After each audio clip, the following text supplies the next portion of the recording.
Hello, नमस्कार बच्चों। स्वागत है आपका हमारे ट्रू फैक्ट चैनल पर।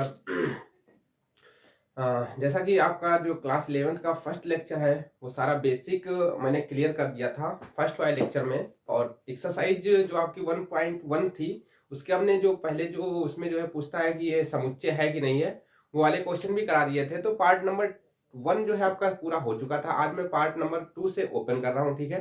तो अब की बार जो है क्लास कुछ लेट हो गई है, चलिए कोई बात नहीं। पेपर इस समय जो स्कूल में चल रहे हैं तो क्लास लेट हो गई है। चलिए, तो आज मैं पार्ट नंबर 2 से चालू करता हूं। तो पार्ट नंबर 2 में आपके पूछ रहा है कि मान लीजिए कि a इक्वल टू है 1,2,3,4,6। ये एक समुच्चय दे रखा है।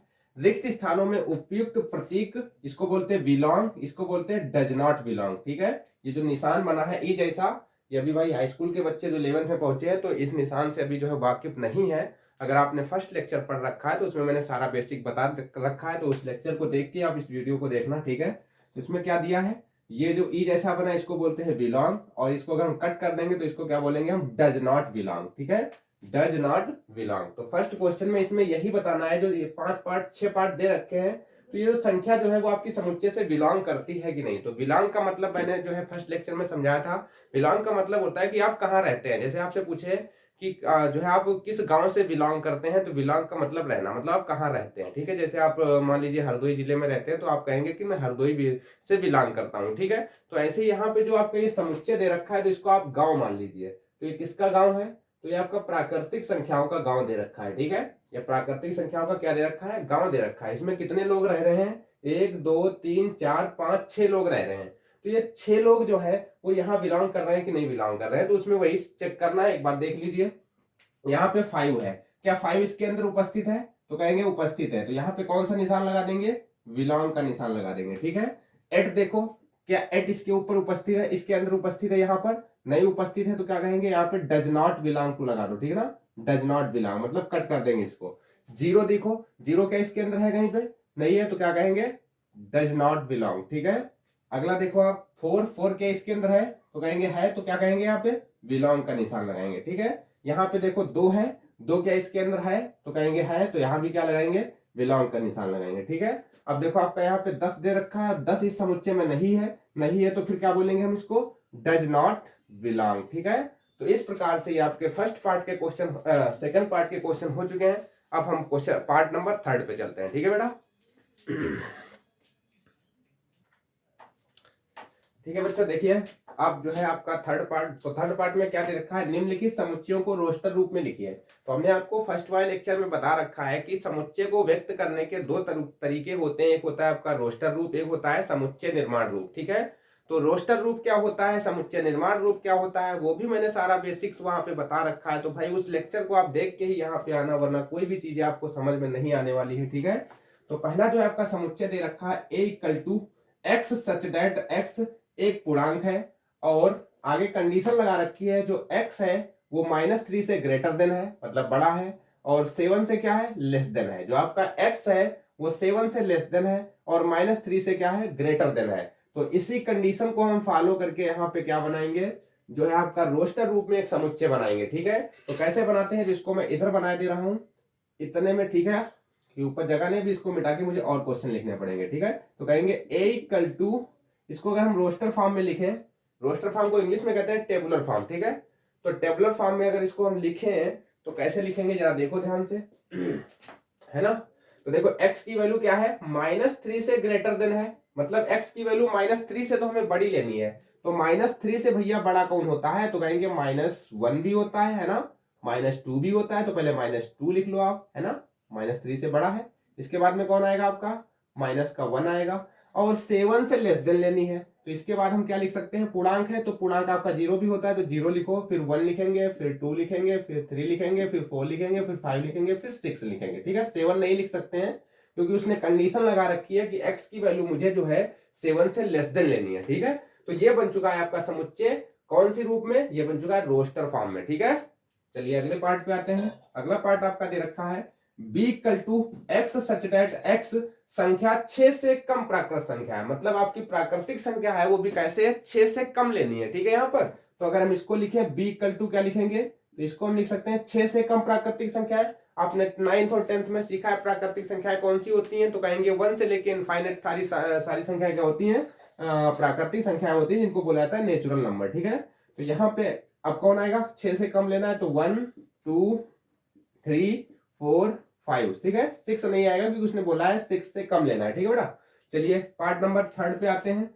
तो थर्ड पार्ट आपका किसके इक्वल में है, c इक्वल टू है। अब देखो यहाँ पे क्या दे रखा है, x सच दैट x 2 अंकों की एक ऐसी प्राकृतिक संख्या है जिसके अंकों का योगफल 8 से कट जाता है। मतलब ऐसी ऐसी संख्याएं हमें लिखनी है जो कि अंक को हम जोड़े तो वो 8 से कट जाए। ठीक है, ऐसी ऐसी संख्याओं का जोड़ा लिखना है जो आपकी 8 से कट जाए। ठीक है, तो फटाफट बताओ आप लोग कमेंट करके ऐसी संख्याएं कौन कौन सी होती हैं। ठीक है बेटा, जल्दी से बोलो। ठीक, देखिए मैंने संख्याएं लिख दी है भैया, कौन कौन सी होती हैं। देखो 17 को लिखा है मैंने, अगर 17 को हम ऐड करें तो कहेंगे 1 + 7। ठीक है, तो 1 + 7 करेंगे तो कितना आएगा 8, और 8 आपका 8 से डिवाइड हो जाएगा कि नहीं हो जाएगा। यही तो क्वेश्चन में बोल रहा है कि ऐसे क्या बोला है, 2 अंकों की ऐसी प्राकृतिक संख्या लिखो जिसके अंकों का योगफल 8 से कट जाए। ठीक है, तो ऐसी ऐसी संख्याएं हमें यहाँ पे लिखनी है जिनका अंकों का हम योगफल करें तो वो आपका 8 से डिविजिबल हो जाना चाहिए। ठीक है, तो देखो 17 को अगर हम आपस में जोड़ रहे हैं तो कितना 8 आ रहा है, और 8 8 से कट रहा है, तो इसका मतलब ये है। ठीक है, अब इसको देखो 6 2 8, 26 को अगर हम आपस में जोड़े तो 8 आएगा, और 8 8 से कट जाएगा। ठीक है, 35 को अगर हम आपस में जोड़े तो 5 3 8, और 8 को 8 से कट जाएगा। 4 4 को हम जोड़ेंगे तो 8 आएगा, 8 से कट जाएगा। ठीक है, तो ऐसे 5 3 8 ये भी कट जाएगा, 6 2 8 ये भी कट जाएगा, 7 1 8 ये भी कट जाएगा, और 8 0 को जोड़ेंगे तो ये भी 8 ही आएगा, तो ये भी 8 से आपका डिविजिबल हो जाएगा। ठीक है बेटा, तो इस प्रकार से आपके थर्ड क्वेश्चन हो चुके हैं। अभी 2 क्वेश्चन इसमें और लिखने हैं मुझे, तो वो भी 2 क्वेश्चन मैं अब लिख देता हूं। चलिए देख लीजिए फटाफट।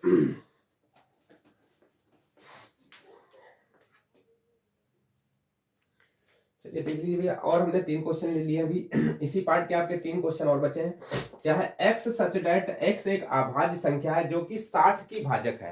मतलब ऐसी संख्या हमें लिखनी है जो 60 को क्या कर दें, डिविजिबल कर दें, मतलब 60 को काट दें। ठीक है, तो ऐसी कौन सी संख्याएं होती हैं जो आपको 60 को जो है आपकी संख्याएं क्या कर दें, काट दें। ठीक है, तो ऐसी कौन सी संख्याएं होती हैं उनको मैं लिख देता हूं यहाँ को, d इक्वल टू, इसको सॉल्व कर रहे हैं मैं, x सच दैट एक ऐसी अभाज्य संख्या लेनी है जो 60 को काटे। ठीक है, ऐसी अभाज्य संख्या लिखनी है हमें जो 60 को क्या करे, कट कर दे। ठीक है बेटा, तो 60 को कट करने वाली अभाज्य संख्या पहली कौन सी होगी, 2 होगी। 2 से आपका 60 का क्या हो गया, डिविजिबल हो जाएगा, है ना। और अभाज्य संख्या 3 भी होती है आपकी, तो 3 से भी तो 60 डिविजिबल हो जाएगा, है ना, मतलब कट जाएगा। ठीक है, इसके बाद में कौन सी आएगी, 5 से भी आपका 60 कट जाएगा, और 5 भी क्या है, अभाज्य संख्या है। अब देखो ये 6 से कटेगा पर 6 अभाज्य संख्या नहीं है, 7 से कटेगा नहीं, 8 से कटेगा नहीं। ठीक है, 12 से कटेगा, 12 आपकी अभाज्य संख्या नहीं है। ठीक है, तो इतनी ही संख्याएं बनेंगी। ठीक है बेटा, तो इस क्वेश्चन का ये सोल्यूशन हो जाता है 2, 3, 5। ये आपकी ऐसी अभाज्य संख्या है जो 60 को क्या करेंगी, कट कर देंगे। ठीक है बेटा, चलिए नेक्स्ट क्वेश्चन पे बढ़ते हैं। आप क्वेश्चन नंबर आपका ये वाला, ठीक है, ये कौन सा था, उसी का थर्ड हो चुका, ये 4 था, और ये 5 है, और ये 6 है। ठीक है, तो 5 पे आ जाते हैं। देखिए 5 जो समुच्चय दे रखा है वो क्या दे रखा है, समुच्चय निर्माण रूप में दे रखा है, इसको हमें रोस्टर रूप में चेंज करना है। ठीक है, तो क्या दे रखा है, ट्राइगोनोमेट्री। ट्राइगोनोमेट्री शब्द के सभी अक्षरों का समुच्चय। तो मैंने बताया था जब भी समुच्चय बनाते हैं तो जब कोई अक्षर डबल लिखा होता है तो उसको डबल लेते नहीं है। ठीक है, सिंगल ही लिखते हैं, एक ही बार लिखते हैं। ठीक है, तो यहाँ पे अगर हम समुच्चय बनाए तो टी लिखो। ठीक है, टी के बाद में क्या लिखेंगे, टी के बाद में आर लिखेंगे। ठीक है बेटा, आर लिखो, आई लिखो, ठीक, ओ लिखो, एन लिखो। अब देखो ओ दोबारा मिल गया है तो दोबारा नहीं लिखा जाता है भैया, समुच्चय में कोई भी अक्षर रिपीट नहीं होना चाहिए समुच्चय में। ठीक है, यही समुच्चय की खासियत होती है। मैंने डेफिनेशन बताया था, बेसिक बताया था, तो उसमें सारी चीजें मैंने आपको बताई थी। ठीक है, ओ नहीं लेंगे, अब एम लेंगे क्योंकि एम नहीं लिया अभी तक, ई लेंगे। ठीक है, ई के बाद में टी ले चुके तो टी नहीं लेंगे, आर ले चुके तो नहीं लेंगे, वाई लेंगे। ठीक है, तो ये बनेगा आपका ट्राइगोनोमेट्री शब्द का क्या, समुच्चय। ठीक है बेटा, अब इस पे आ जाओ।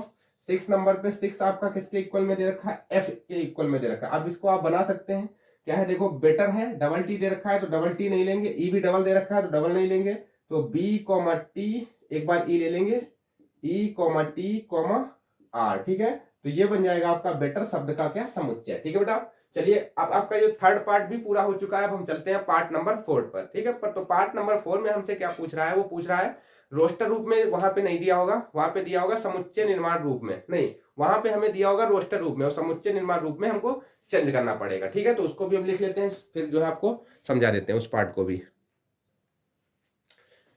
चलिए अब इस पार्ट को देख लेते हैं, पार्ट नंबर 4 को। ठीक है, तो पार्ट नंबर 4 जो है बच्चों को थोड़ा टफ लगता है, बाकी टफ होता नहीं है, अगर इसको आप अच्छे से समझेंगे तो चीजें टफ नहीं है, बस एक बार ध्यान से देख लीजिए। ठीक है, तो क्या दे रखा है, निम्नलिखित समुच्चयों को समुच्चय निर्माण रूप में व्यक्त कीजिए। अभी तक हमें जो इससे पहले वाला रूप दे रखा था वो आपका दे रखा था समुच्चय निर्माण रूप, उसको हमने रोस्टर रूप में बदला।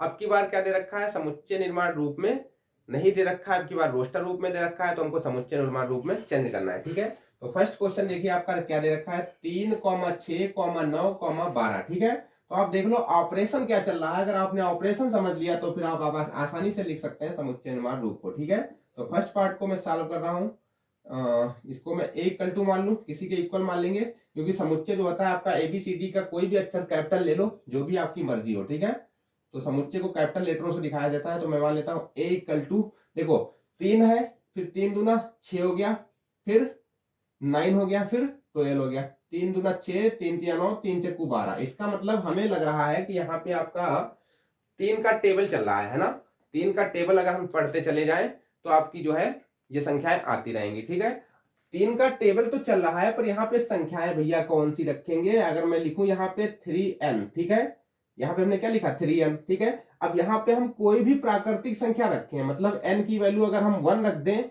तो 3 गुणे कितना आ जाएगा 1, मतलब 3 आ जाएगा। ठीक है, फिर n की वैल्यू अगर हम 2 रख दें तो 3 गुणे 2 रख देंगे तो कितना आ जाएगा 6 आ जाएगा। मतलब यहाँ पे n एक कैपिटल एन लेंगे, कैपिटल एन को क्या कहते हैं, प्राकृतिक संख्या। मतलब अगर हम कोई भी प्राकृतिक संख्या रख रहे हैं कहां तक, 1 से लेके 4 तक, तो आपकी ये संख्याएं मिल रही है। ठीक है, तो ऑपरेशन क्या बन जाएगा, यहाँ पे ऑपरेशन बन जाएगा x सच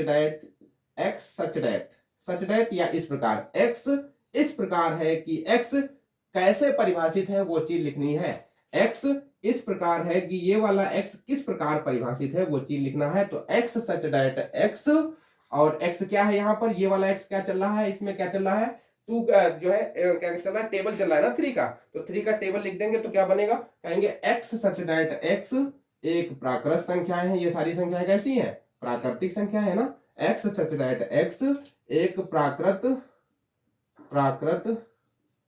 संख्याएं हैं, प्राकृत संख्याएं हैं जो 3 की गुणज है, जो 3 की गुणज है, 3 का टेबल चल रहा है ना, तो 3 की गुणज है। ठीक है, अब यहाँ पे कहां तक गुणज है वो चीज भी लिख देनी है।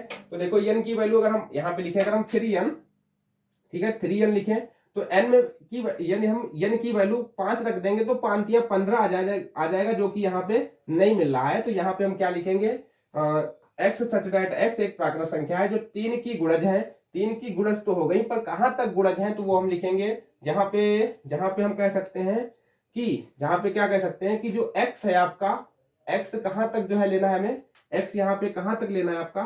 ठीक है, यहाँ पे ऐसे ना लिखो, हम दूसरा तरीका बता रहे हैं। ठीक है, ऐसे लिखो ही नहीं, हम आपको बता रहे दूसरा तरीका, इस प्रकार से लिखो, कैसे, x सच डेट x, x सच डेट x 3n, ऐसे लिख लो 3n के रूप में है, 3n के रूप में है, जहां n आपका किस में बिलोंग कर रहा है, जहां n आपका बिलोंग कर रहा है कैपिटल n में। कैपिटल n क्या है, प्राकृतिक संख्या, मतलब स्मॉल जो n है आपका वो प्राकृतिक संख्याओं में बिलोंग कर रहा है। ठीक है, और कहां तक बिलोंग करेगा, तो एक कॉमा लगा के लिख देंगे, n जो है आप अगर 5 रख देंगे तो 5 से नहीं आने वाला है, तो क्या कहेंगे 5 से n क्या रहेगा आपका, छोटा रहेगा, 5 से n क्या रहेगा, छोटा रहेगा, है ना। 5 से अगर हम 5 रख देंगे तो क्या आएगा, 4 तिया 12, 4 रखने पर आएगा, है ना, तो 5 नहीं, तो n की वैल्यू जो है आपकी क्या है, 5 से छोटी है। ठीक है, तो इस प्रकार से लिखना है, x सच डेट x 3n के रूप में है, जहां लाइट भैया चली गई है।